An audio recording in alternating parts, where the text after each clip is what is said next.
Sure. Whew, that's a long story, but we're going to give the abridged version.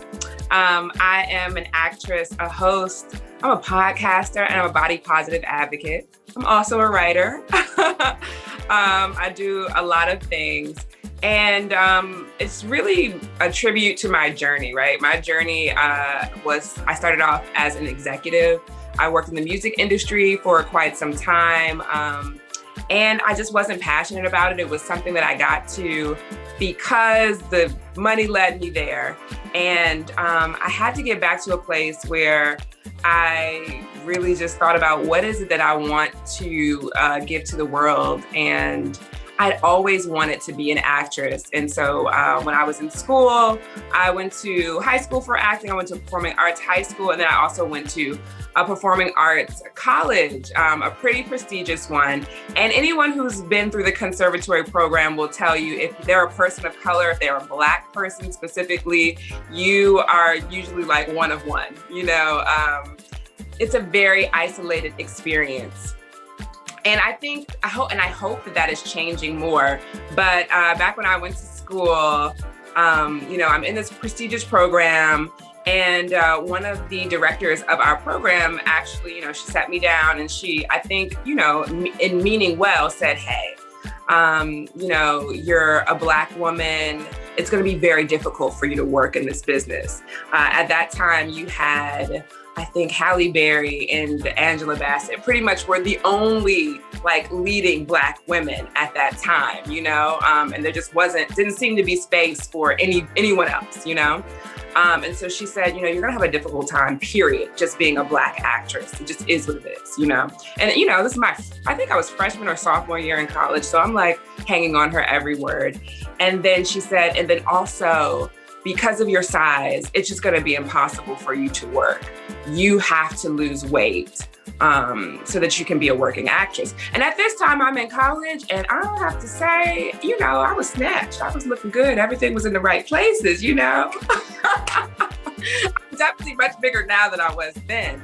But I think it was just her not understanding my body type. I'm a Black woman. It doesn't matter how small I get. I'm always going to have these hips and this booty. And it's a part of my culture. It's what my aunts look like. It's what my mom looks like. It's what my grandma looked like, kind of thing. And, there was that disconnect. But what happened in that moment is I really was discouraged and just felt like, oh, well, this is not going to work for me. I can't be an actor. So I pursued a career as a journalist, and that was great.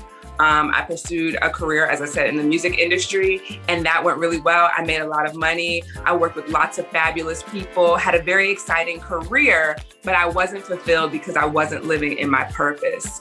And I decided I had to go do it. And so that's how we got here. That's how I became not only an actress and a host, but also a body positive advocate, because I realized that my internalizing what that woman said about me, internalizing those thoughts about my body was literally holding me back from being the person that I'm supposed to be in the world. I'm definitely seeing growth when it comes to diversity in skin color and complexion and race and gender even. Starting to see a few more women behind the camera. And I had a lighting gaffer I think that's the proper term, but she did lighting and she was a Black woman. And I was like, whoa. This is the first, and things like that are important because any person of color who's on camera or deals in production will tell you, you got to light us properly. It's a little different from how you light, other complexions and other races, it's right. And so I was so excited to see her. And so definitely seeing a lot of that. But I do still think we have a long way to go. In terms of diversity and equity and inclusion, but also in terms of body positivity specifically and seeing different body types, I still see so much of the narrative of people who don't fit the status quo, that skinny body type, their storylines are always a very specific kind of storyline. You're always the friend. You're not usually the love interest. And this goes for men and women. It's like, I even saw this recently on a show. It's like they had a plus size guy on a very popular show.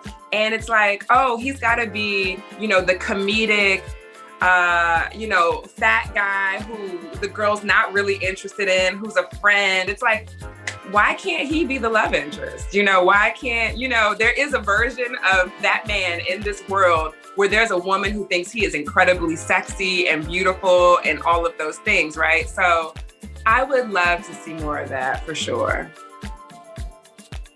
I think any person can agree that by reflecting what the world actually looks like, that beautiful tapestry of multicolors that are in this world, by representing that, we just see a bigger, fuller, more exciting picture. So I love what pocstock is doing. You have to include us. I love that slogan or that phrase, right? Because including us is the only way to get to where we need to be in this world, So yes, include us. Absolutely. You have to. You do yourself a service when you include us. You can follow me at RaVal Davis, my name, which is RaV as in Victor, AL Davis, on all platforms, and also RaValDavis.com. It's my website.